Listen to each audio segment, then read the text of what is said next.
Hoje, a tecnologia, aliada à parte científica, traz grandes benefícios nas patologias cardiológicas. Às vezes o coração bate lento demais, às vezes ele bate rápido demais e muitas vezes tem outras complicações. Mas o nosso assunto de hoje é para falar sobre isso, na cardiologia, que é o marca-passo. Médico especializado nesta técnica, Dr. Cláudio José Fugante, é o nosso bate-papo de agora para falarmos do marca-passo. Porque o marca-passo teve uma evolução muito grande. O primeiro marca-passo, ele é brasileiro, Dr. Cláudio? Não, o primeiro marca-passo ele foi implantado em paciente mesmo em 1958, nos Estados Unidos. E logo no começo dos anos 60, ele já começou a ser produzido aqui no Brasil. Então, nós tivemos, assim, já logo no começo do desenvolvimento mundial, o Brasil esteve presente, graças a Deus.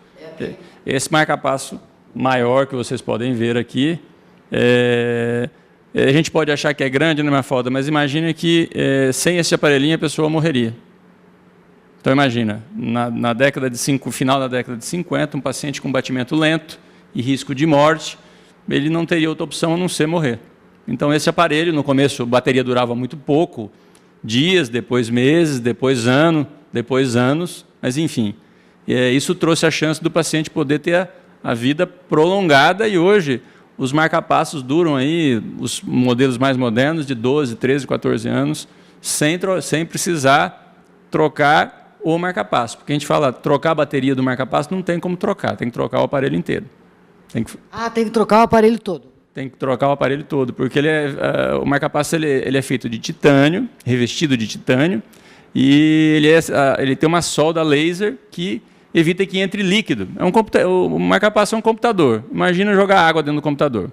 O sangue é líquido, estragaria o aparelho, né? Então, ele tem um isolamento completo, e quando a bateria está próximo do fim, ele dá um sinal para o médico e para um aparelho específico que avalia como está a bateria, para fazer uma troca na reserva, vamos dizer assim. É como uma reserva do carro. A gente sabe quando está na reserva e faz a troca antes de acabar a bateria completamente, para ser um procedimento seguro, porque muitos pacientes, a sua vida depende do funcionamento do marca-passo. Então, não dá para acabar a bateria para a gente pensar em trocar o aparelho. Bom, depois disso, nós já tivemos outros modelos. Esse daqui é um outro modelo.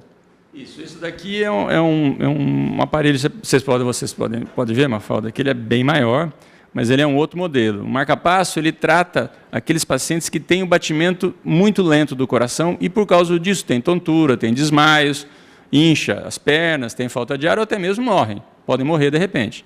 Este outro aparelho é chamado de desfibrilador implantável. A finalidade dele é tratar pacientes que têm disparos graves no coração, que levam a desmaios, a parada cardíaca, ou até pacientes que já tiveram parada cardíaca. Então, o que ele faz? Além de ele tratar o batimento lento do coração, se o paciente tiver uma parada cardíaca, ele dá um choque de alta energia e faz o coração bater de novo. Então, já é um aparelho bem poderoso, ele é bem maior porque ele tem uma bateria que permite uns 70 choques de alta energia para ressuscitar o paciente. Então, é o que nós temos assim de muito sofisticado. O paciente está quase uma UTI ambulante. E ele é colocado da mesma forma como o outro, o que foi o primeiro, o pioneiro? Veja, em relação ao marca-passo, ele é feita uma cirurgia com anestesia local, tanto para o marca-passo quanto para o implante do desfibrilador. A única diferença é que nós temos, nas duas cirurgias, nós colocamos com anestesia local um fiozinho lá dentro do coração, ele fica preso ao coração e é conectado a esses dois aparelhos.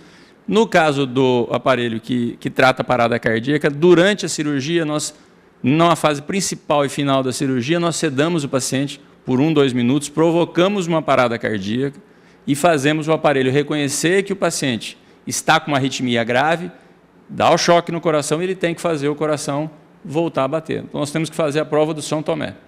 Ele tem que funcionar, porque a gente Veja, nós estamos implantando um aparelho que pode salvar a vida da pessoa. Se ele não funcionar na hora que precisar, não adiantou gastar com o aparelho. E esses aparelhos, eles vão sofrendo alterações com a tecnologia, vão se aprimorando cada vez mais, doutor Cláudio? Mafalda, o desenvolvimento do marca-passo, dos desfibriladores, é muito rápido, porque é tecnologia de chip, de computador. Então, a cada 4, 5 anos, a indústria lança novos modelos, com novos recursos, regulagens. Praticamente todas as funções desses aparelhos são reguláveis simplesmente colocando um aparelhinho em cima da pele, não precisando reoperar o paciente.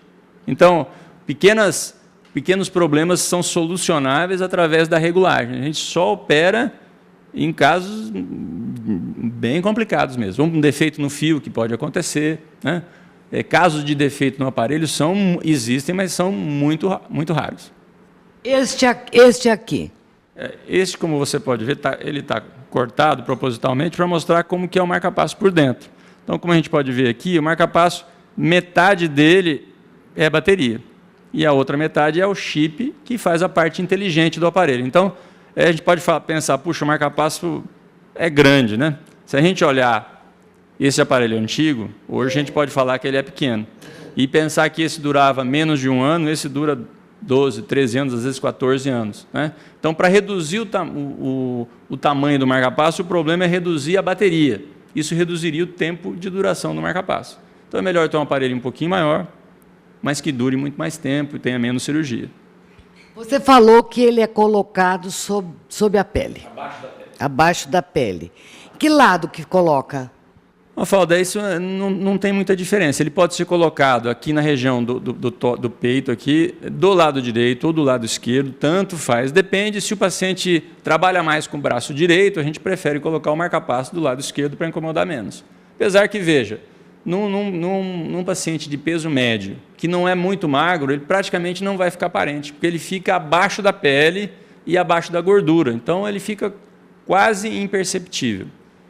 Você falou que ele é colocado dentro do coração, os fiozinhos. Isso. Você pode mostrar para a gente como é que funciona? Vamos lá? Vamos lá.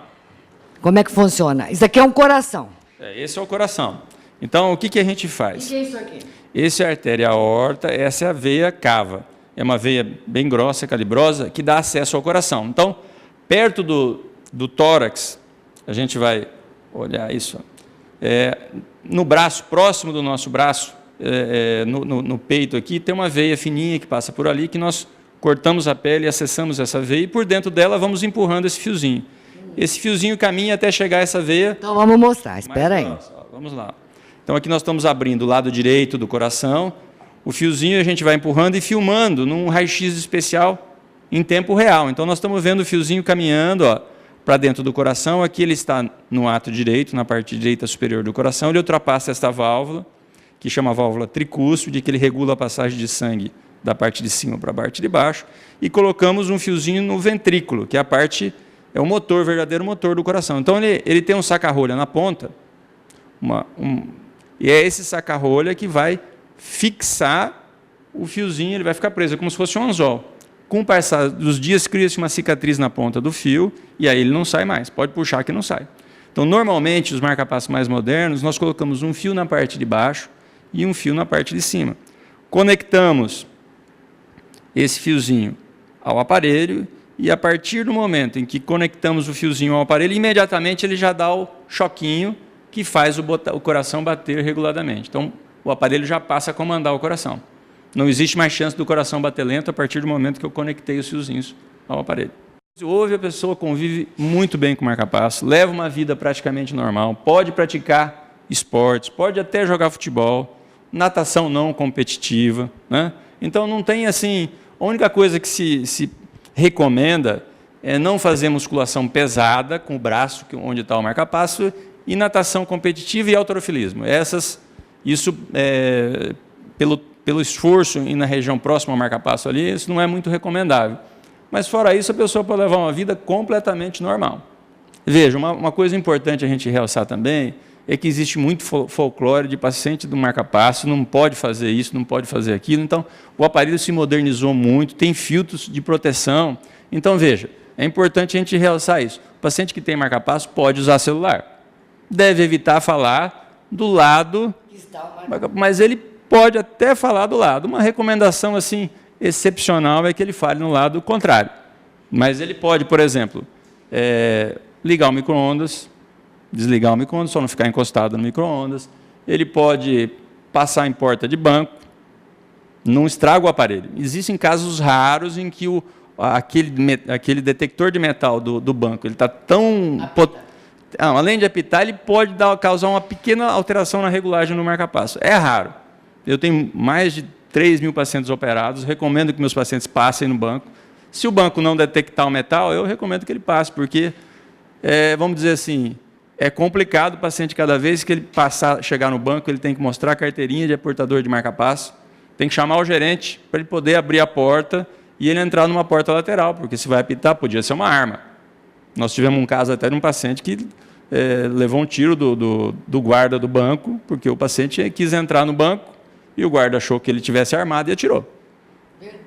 O paciente acabou falecendo. Então, às vezes é falta de orientação. Se você entrar no banco, realmente está lá. Não entrar, proibido, se tiver marca-passo. Mas, no fundo, ele não estraga o marca-passo, entendeu? Bem orientado, dá para o paciente entrar sem risco para ele. Se ele tiver medo, não tem problema. Ele mostra a carteirinha, o vigilante vai chamar o gerente vai abrir a porta, ele vai poder entrar tranquilamente. Uma coisa que realmente o paciente não pode fazer é ressonância magnética. Como o próprio nome diz, ele trabalha com campo magnético muito potente, pode estragar o marca-passo na hora. Então, a ressonância magnética hoje é proibida, apesar que os fabricantes já lançaram modelos compatíveis com ressonância, com determinados cuidados. Mas é só os modelos novos, tem que ser um fio preparado para ressonância e o marca-passo preparado para ressonância. Coloca-se marca-passo também em criança, doutor Cláudio? Em algumas crianças, Mafalda, por defeito congênito, genético, ele nasce com doença na fiação elétrica do coração. Veja, à medida que o acompanhamento do pré-natal é bem feito, o médico já pode detectar que o coração do nenê já está batendo lento, já em intraútero, e às vezes tem que até antecipar o fim da gestação, né? E também já está preparado para quando o nenê nascer, já está a equipe cirúrgica para, eventualmente, até colocar o marca-passo ao nascimento. Tem algumas crianças que, apesar do coração bater bem lento, ele consegue ter um desenvolvimento de tamanho, de peso, de desenvolvimento neuromotor, né, normal, e não se coloca o marca-passo, ele consegue ainda levar uma vida, vamos dizer assim, normal. Se ele começar a desmaiar, começar a ter falta de ar, inchar, o coração inchar, aí realmente ele precisa receber o aparelho. Tem crianças que não tem jeito, ele já nasce e já coloca o aparelho.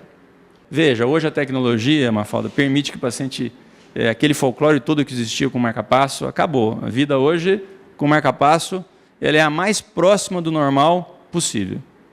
Vida saudável. Vida saudável, graças a Deus. Você consegue devolver a qualidade de vida para aquele paciente que praticamente estava desesperado.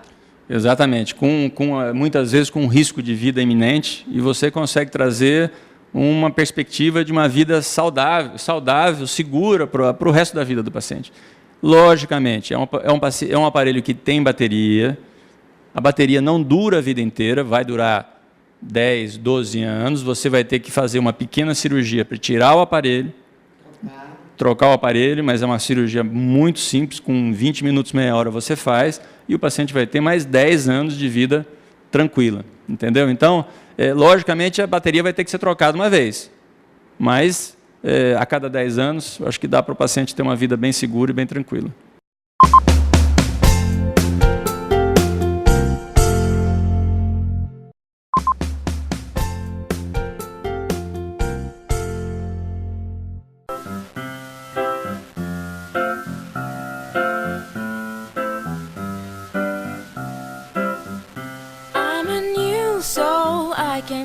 Strange world, hoping I could learn a bit about how to give and take. Olha, a empadaria é hoje o sucesso, que eu diria não é de Londrina, não. É o sucesso de uma região, de um estado, de um país, porque o Remir é ator, é produtor, é diretor, mas, acima de tudo, tem umas mãos de ouro para cozinhar, buffet, fez muitas festas minhas, muitas. E a empadaria hoje, especializada em empadas, traz para a gente aquilo que pode se dizer qualidade. Qualidade numa alimentação saudável. Remir, há mais de 20 anos que a gente fazia as festas, né, Remir? Com certeza. Em primeiro lugar, Mafalda, é um prazer e uma honra recebê-la aqui na nossa casa. Estou muito feliz de tê-la aqui. É uma história de mais de 20 anos juntos e a gente está hoje resgatando toda essa história. Estou muito feliz de tê-la aqui de novo. Quando você começou a empadaria, lá no Shangri-La, lá em frente ao mercado do Shangri-La, você lembra que a gente foi lá e praticamente inauguramos, né, a empadaria. E hoje você está aqui na Bandeirantes, quase aqui pertinho do Moringão, quase na rotatória, e você está num ponto estratégico da cidade, né, que a afluência de todo o pessoal aqui da Bandeirantes vem para cá. Eu sei porque eu já cheguei aqui às 5h30, 6 horas da tarde e não tinha mais empada.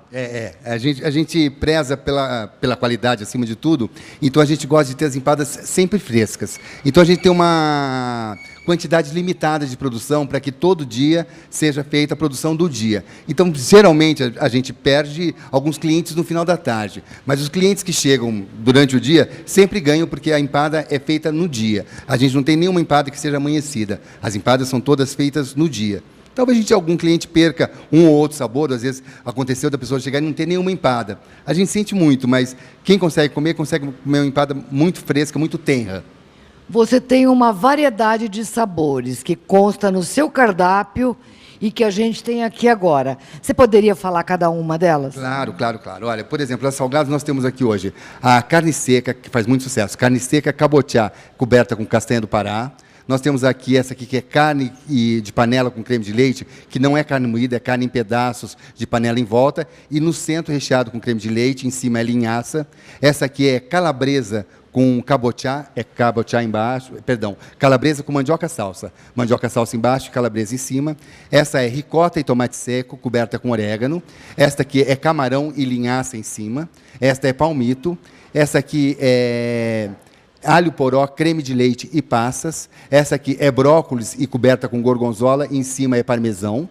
Essa aqui, eu troquei. Esta é calabresa com mandioca salsa. Essa aqui é espinafre, ricota e bacon.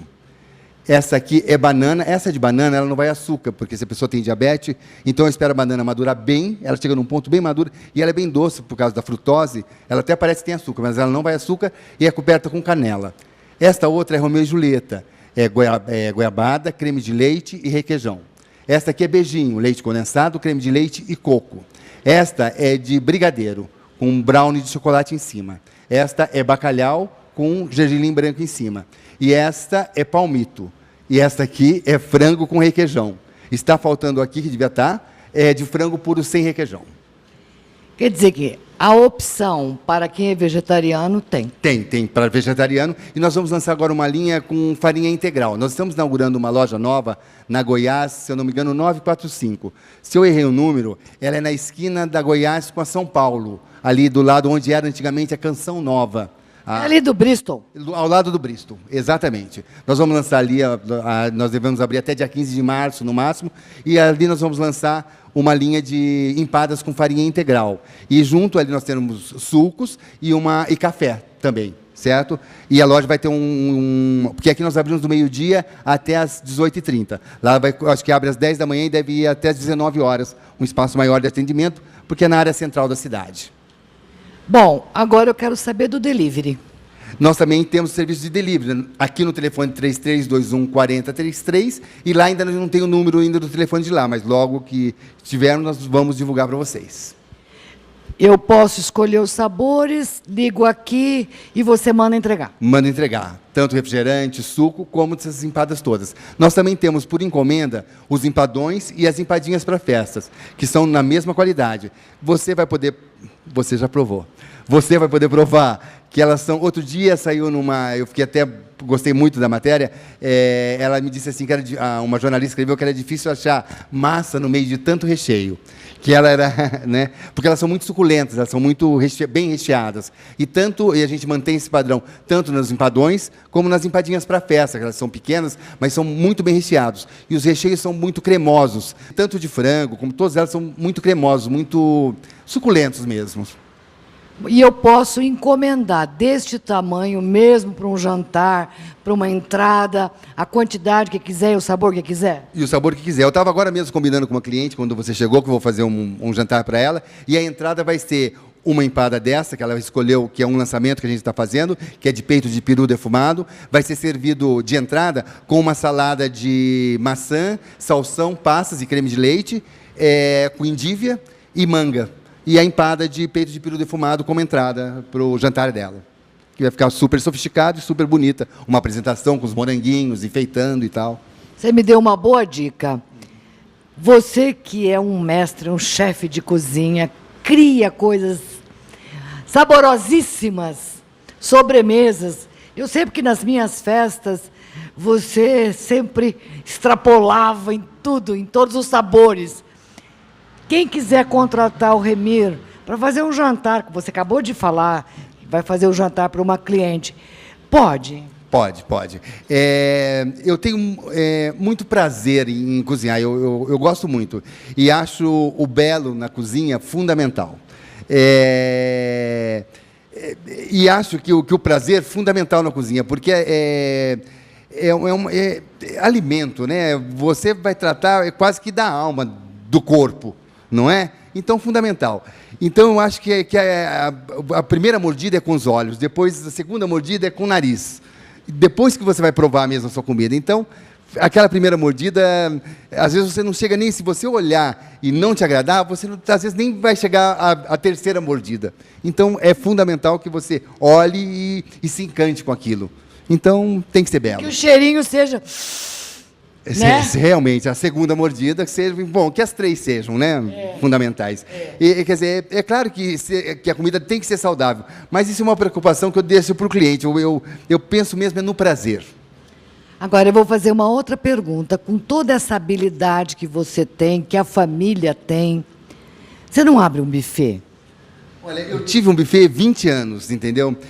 Que um buffet é uma responsabilidade muito grande, você trabalha com o sonho das pessoas, e hoje a coisa ficou meio comercial, sabe? Você fica preso meio que no comercial. E eu acho que eu trabalho meio com a alma, sabe? Com a arte. E eu prefiro ficar mais livre, entendeu? Então, eu trato o comercial, que aqui fica mais fácil, entendeu? E quando eu vou para a festa, eu prefiro, sabe, deixar mais para o artista, para outra área, para isso, entendeu? Então, aí eu trabalho mais com amor, fico mais livre para isso. Agora, me diga uma coisa. Se alguém, algum empresário, estiver nos assistindo e quiser fazer um investimento e montar um restaurante para você, Remir, você não vai topar? Mafalda, olha, você pegou num ponto. Eu tenho ultimamente sonhado muito com isso. Estou trabalhando num restaurante aí da cidade e você sabe que eu estou adquirindo know-how, porque você sabe que, como nas artes, eu trabalho com teatro, você trabalha na TV, e você sabe que a linguagem do teatro é uma coisa, da TV é outra, do cinema é outra. E eu descobri, trabalhando no buffet, e trabalhando em lanchonete, e agora trabalhando no restaurante, eu descobri que também são áreas diferentes. E eu estou ganhando know-how em restaurante, estou descobrindo um prazer muito grande no restaurante, inclusive com atendimento, com a relação humana, sabe? E está me dando uma vontade muito grande de montar um restaurante. Eu estou estudando isso. E é claro que se aparecer alguém interessado, vai ser um prazer imenso. Inclusive você, Mafalda. E a gente vai estar lá. E com uma madrinha como essa, oxa! Bom, agora eu já conheço as suas empadas, todos os sabores. E agora chegou aquele momento da gente... Mas com prazer, vai ser um prazer. Olha, eu te confesso que há algum tempo eu não como uma empada, porque eu faço tantas, mas com você eu vou acompanhar com o maior prazer. Vamos nessa? Vamos nessa.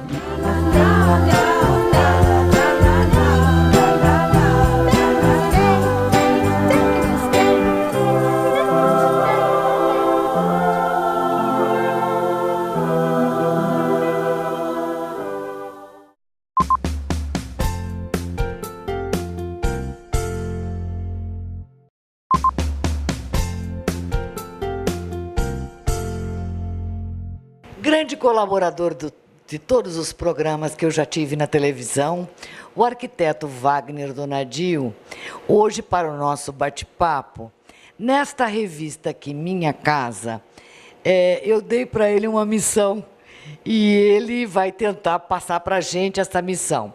Nesta revista aqui, Minha Casa, fala do tijolo aparente, que é o grande sucesso da época, e também fala de cozinha e lavanderia planejadas. Tipo assim, aqueles apartamentos pequenos, com uma metragem pequena, de 60, 70, 80 metros quadrados, e onde você tem que colocar bastante coisa. E então, é com ele agora o bate-papo. Aqui na página 24 desta revista, ela fala da cozinha e lavanderia planejada.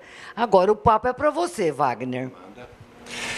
Mafalda, nós vemos o crescimento, por exemplo, desse boom imobiliário.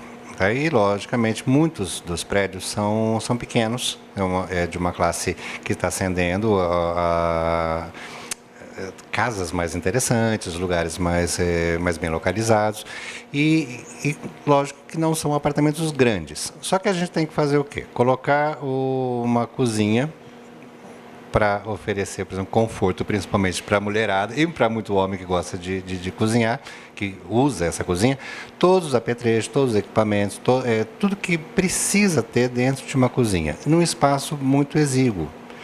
Isso é possível? Muito possível. Na revista, inclusive, tem umas sacadas muito legais em relação à compartimentação da geladeira, onde colocar o fogão, onde colocar a pia, como colocar toda essa, desculpa o termo, mas a parafernália que tem numa cozinha. Como é que é isso?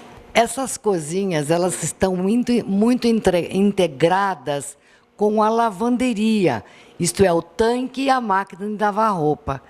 Às vezes separado apenas por uma mureta. Veja bem, nós temos duas opções bastante interessantes. Uma, na cozinha, ela tem todo o trabalho, vamos dizer, da questão culinária. E nós temos a área de serviço, que tem louça, balde... Desculpa, louça não. Tem a roupa, os baldes, principalmente a roupa estendida, a vassoura. Tem uma série de coisas que eu tenho que guardar. Então, nós podemos fazer, aí vai da família. Por exemplo, se é uma família mais numerosa, ou tipo o casal, o filho, e gera mais roupas, então seria interessante você fazer essa separação com uma mureta, às vezes com um vidro jateado, às vezes com uma placa, por exemplo, tem vidros... aquele tipo de vidro martelado, alguma coisa assim. Ou no caso de uma pessoa que mora sozinha, nós temos muitos solteiros hoje procurando esse tipo de prédio. Então, você pode ter simplesmente uma mureta. A roupa é menos. Aí nós temos, por exemplo, que usar uma lavadora e secadora ao mesmo tempo, que você não gera muita roupa, muita coisa estendida há muito tempo. Então, você pode ter, sim, para você manter uma organização dentro desses dois ambientes, sendo um ambiente só. Tá? Tem uma coisa que nós temos usado muito, Mafalda, que eu gosto bastante, é uma bancada de fora a fora. Então, você tem geladeira, bancada com a pia, com fogão, que hoje tem os cooktops, são super legais, o forno embutido, e na mesma bancada você já tem um tanque. Então, você amplia esse ambiente, fica muito bacana. E ele fica mais limpo, vamos dizer, mais limpo visualmente. O ambiente já não é grande. Então, o que a gente tem que fazer? Limpar o máximo de elementos. Tá? Aí pode brincar, lógico, com decoração, com cores, com amadeirados, que são super legais, ou, de repente, fazer uma coisa que eu vou mostrar daqui a pouco, por exemplo, preto e branco, que é mais masculino. Tranquilo, não tem problema nenhum, ou para algum São Paulino ou algum corintiano, né? Mas você tem que ver que tipo de família quer, que volume de roupa, que volume de elementos que você tem, para você ver se você esconde ou não isso. E aqui nesta revista ele usa muito cores fortes também. Você gosta de cores fortes? Gosto. eu tenho algumas ressalvas. Eu gosto porque ele dá uma alegrada no ambiente. Por exemplo, na revista ele trabalha com vermelho. Ele quer lembrar o chão da casa, aquele vermelhão do chão. Nós londrinenses vamos sempre lembrar da nossa bandeira, que é o pé vermelho, a nossa terra, que é bem bacana. A gente tem essa coisa de terra, o pé vermelho. Eu acho bonito usar. Só que nós temos que tomar cuidado com o quê? Com excesso de cor. Por exemplo, eu não vou usar um amarelo gema, cansa. Então o vermelho Ferrari cansa também. Porque as cores, o amarelão, o vermelhão, ele tem uma saturação muito grande. Você fica muito tempo dentro desse ambiente, você começa a ficar com a vista muito cansada. Então há de se escolher uma cor que ela tenha, não vou dizer, ela te dá repouso. O vermelho pode ser repousante? Pode, como tem na revista. É bonito, aquele vermelhão do chão, por exemplo, desse cimento queimado, do vermelhão, né? É bacana, ele é bonito, ele é descansado. Então ele não é tão vibrante como, por exemplo, o nosso microfone. Esse vermelho eu não usaria, um amarelão não usaria, mas um ocre que parte é bacana também. Ele te dá uma alegria, tá? Mas te dá um repouso ao mesmo tempo. Então eu tenho que saber contrabalançar. Quero jogar peças mais vibrantes? Onde que eu posso fazer isso? Por exemplo, um liquidificador vermelhão. Bárbaro, tudo de bom. Sabe, algumas cachepôs com algumas ervas, algumas coisas assim, ele tem um verde-limão, é bacana? É bacana.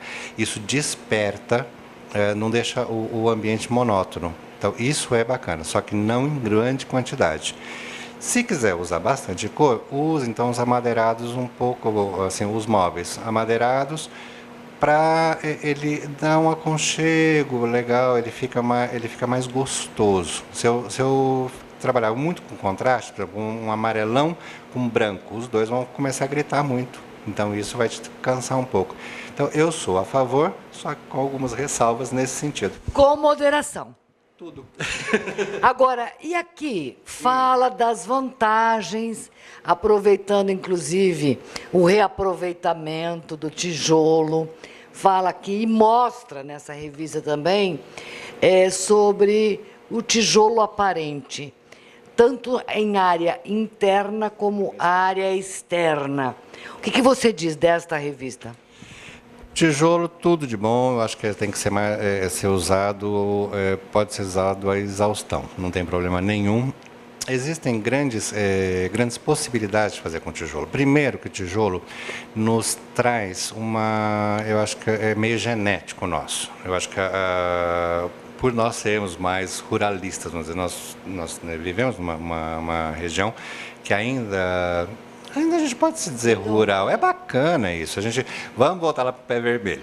Então, o tijolo traz isso, traz uma reminiscência de casa de vó muito interessante. Por exemplo, se você pega um imóvel que ainda nós temos aqui em Londrina, que ele foi feito com tijolo maciço, nada melhor que descascar, tira, inclusive a revista mostra isso de uma maneira bastante gostosa, tira o reboco e mostra esse tijolo. É uma coisa artesanal, é uma coisa feita assim na mão mesmo. É bacana, ele tem uma rusticidade.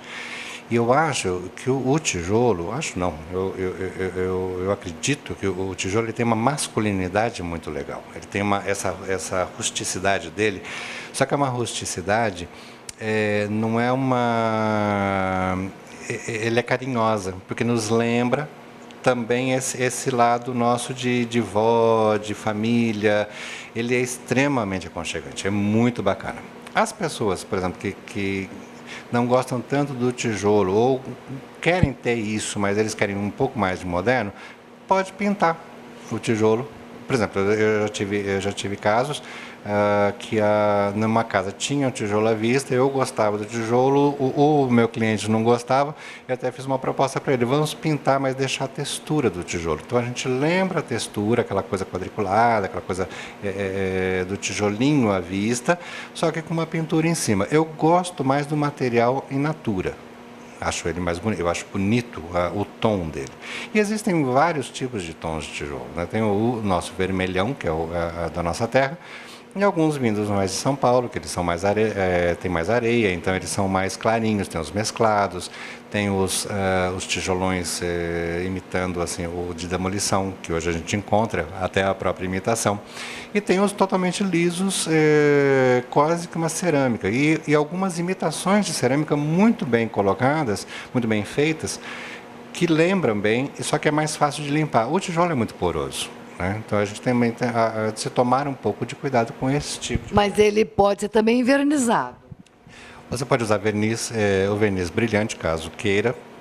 Hoje a gente quase não usa tanto, então usa mais o verniz fosco, o silicone. Então o interessante é impermeabilizar. Ele tem muita... para não dar aquele funguinho, aquele limbozinho que o tijolo... Eu gosto. Tem gente que... Quando eu fiz o casarão, nós passamos por ser um restaurante, nós passamos um impermeabilizante para justamente não ter esse musguinho. Porque é um restaurante, então eu acho que não é legal. Já fiz casas que eu deixei natural para criar esse limbo. Fala limbo, parece feio, mas é aquele musguinho que eu acho muito bonito. Porque era uma área, por exemplo, uma área... era meio que externo, era um jardim de inverno, tinha muita planta, então faz parte ter esse musgo. Então é bacana ter isso. Então, que lugar vai ser colocado, como vai ser usado isso? Então, aí você faz esse revestimento sobre esse tijolo. Mas o tijolo natural, nossa, tudo de bom. Você pode mostrar alguns projetos seus, algumas casas que você fez, apartamento, que tenha tanto essa cozinha e lavanderia planejada, organizada, como também esse tijolo à vista, como você acabou de falar aí do casarão? Com toda certeza. Vamos mostrar? Vamos lá para minha sala, então. Este aqui é um apartamento de um rapaz solteiro. Nós optamos para fazer a cozinha integrada e só colocamos um vidro separando os dois ambientes, cozinha e área de serviço. Ela fica, aqui dá para ver melhor, com a mureta no meio, tá? Uma cozinha toda em preto e branco, que foi um pedido do cliente. Este aqui é um exemplo que eu gosto muito de trabalhar com o vidro, simplesmente com o vidro separando. Tá? A área de roupa ficaria nessa região. E uma outra coisa interessante de trabalhar também, que eu falei agora há pouco da bancada, é essa bancada atravessar e passar por cima disso tudo, desde que a lavadora e a secadora sejam de abertura frontal. Tá? Aí nós trocaríamos o tanque, colocaríamos o tanque de inox, e fica bem interessante, porque eu fico com uma bancada maior. Eu aumento a capacidade de bancada de apoio. Tá? Isso. E sempre lembrando, por exemplo, a questão das cores, as cores aqui, que é em preto e branco, tá? E nós temos um exemplo também dele no amadeirado, sempre tons mais escuros por causa de ser um rapaz. Então nós optamos por isso, por esse tipo de padronagem. Esse aqui é um apartamento de um pai com duas filhas, onde nós optamos, já existia esse tijolo à vista, e nós fizemos o tijolo, nós pintamos o tijolo, o proprietário não gostava do tijolo natural, e nós optamos em pintar o tijolo em branco para criar uma textura onde o bar no meio da sala, para fazer um fundo para esse bar. Eu acho que fica bem bacana, fica uma coisa gostosa, mais moderna. Aí são alguns complementos com alguns elementos em vermelho, que era uma cor que ele gostava muito. O único pedido que ele me fez foi pintar de amarelo uma parte da sala. Então nós fizemos dentro do tijolo algumas, eu não sei se dá para ver aqui, mas não dá. Dentro do tijolo ele tem alguns pontos em amarelo. Nós primeiro pintamos ele todo em amarelo e depois passamos o branco por cima, fazendo uma decupagem disso aqui, ó, dá para ver melhor, que ele tem os tons em amarelo que ficou bem bacana. Ele cria uma textura diferenciada.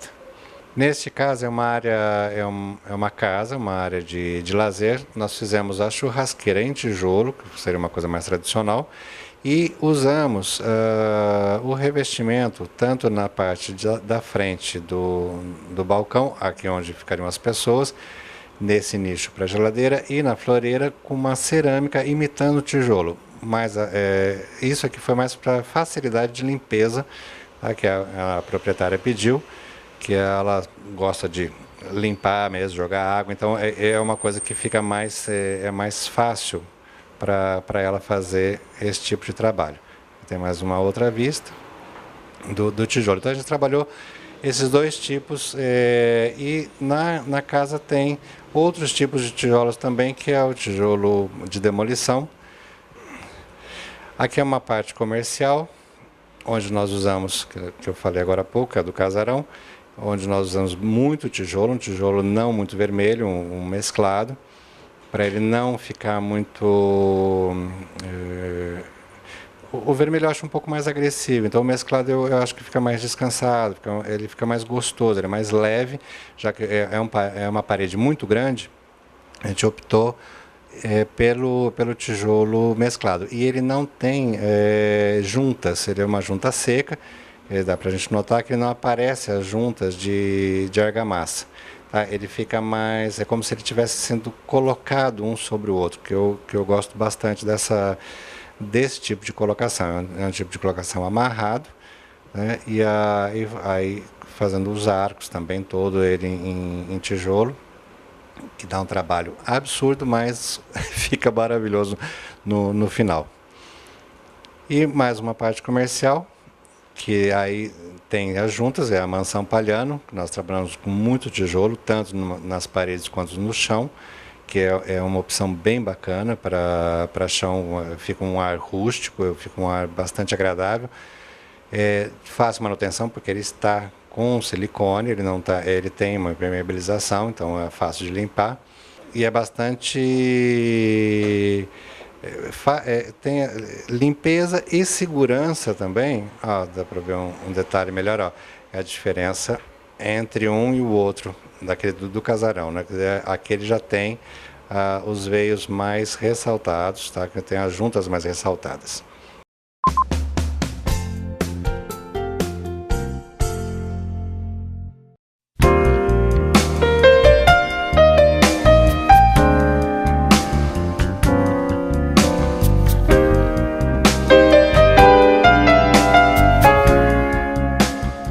Raízes. Como é bom a gente poder falar das nossas raízes. A raiz familiar, a raiz dos nossos ancestrais, a raiz da nossa vida, as nossas raízes. E a Conceição Garcia Punhag, artista plástica, londrinense, esteve fazendo esta exposição aqui no Museu de Arte de Londrina, aqui na Rua Sergipe. E este é o quadro, essa é a tela número 1000. E eu acho que eu vou tentar dar uma adivinhada. Eu acho que cada flor dessa daqui é uma raiz da família dela, né? Eu acho que sim, vamos ver. Conceição, vem até aqui contar pra gente o que quer dizer esse quadro, esse 1000º quadro, Conceição. Olha, esta obra número 1000, ela veio a calhar junto com a minha exposição Raízes, né, onde eu faço um resgate da origem da minha família, né, dos meus pais. E como eu cheguei na tela 1000, eu peguei e fiz assim um arranjo de flores, aquelas flores até antigas, né, que a gente via muito nos jarros lá nas fazendas da vovó. Então, cada flor dessa está representando uma pessoa da minha família. São muitas flores. São flores, porque ali tem papai, mamãe, todo o pessoal da família. Então eu quis fazer uma homenagem para eles, como eu adoro pintar flores também.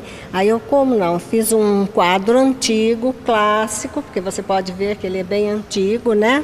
Desde a moldura até os arranjos.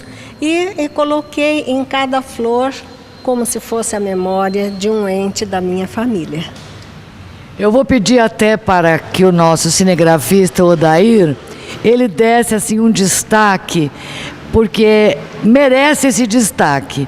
Como ela colocou As flores até que se usava jogada dentro dos vasos, aqueles vasos antigos, tipo assim, na fazenda, na zona rural.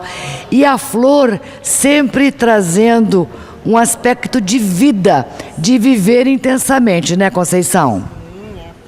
Eu acho que as flores, criação divina, é que enfeitam a nossa vida, o nosso dia a dia, né?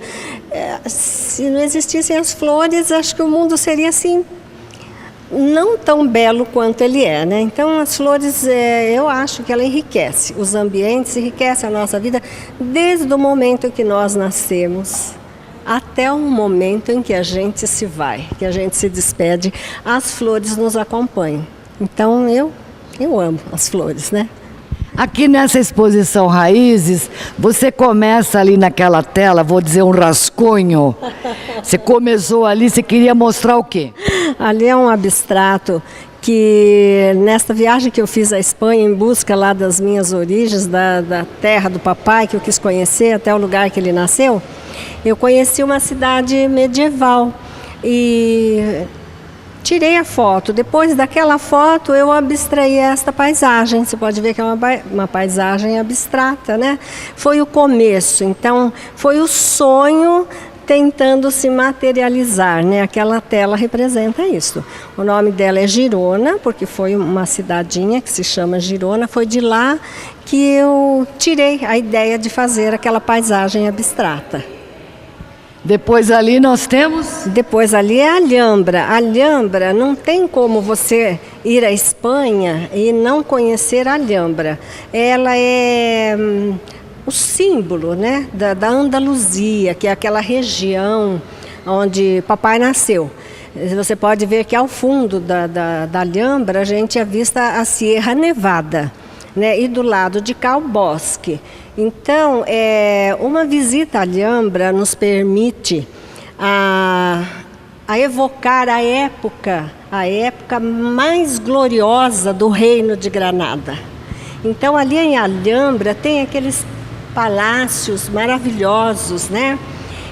Museus. Os jardins de Alhambra, então, é qualquer coisa assim de sonho. Você anda um dia todo e não consegue visitar todo o Jardim de Alhambra, né? Até eu fiz uma tela onde eu e meu esposo, a gente já estava cansado de caminhar, aí nós sentamos num banco, mas são todos... E dentro disso aí tem muita riqueza a cultura mourisca, os palácios nazaríes, aquelas paredes todas decoradas com alicatado. Você olha aquelas decorações, a gente não entende, mas dentro daqueles desenhos tem orações. Então é qualquer coisa assim, sonhador, é lindo. Parece que você está viajando pelas 1001 noites. É muito lindo. Não tem como ir à Andaluzia e não visitar a Alhambra. Tem a Alcabasa, que é aquela parte mais alta ali dos castelos, dos palácios, né? Que é dali que eles controlavam toda a segurança de Alhambra, né? Porque aquelas épocas eram épocas que existiam assim, muitas conquistas de terras, de espaços, né? Então eles tinham sempre... essa Alhambra é tipo um forte que foi construído ali, né? Uma cidade num lugar que um lado é a serra, o outro lado é o bosque, para eles terem mais segurança. E dali eles visualizavam toda a topografia do lugar, né? Quase toda. E então é muito gostoso, é maravilhoso você chegar ali, rever. Você vive aquilo ali, é uma coisa... É um sonho. É um sonho, né? É emocionante, é emocionante.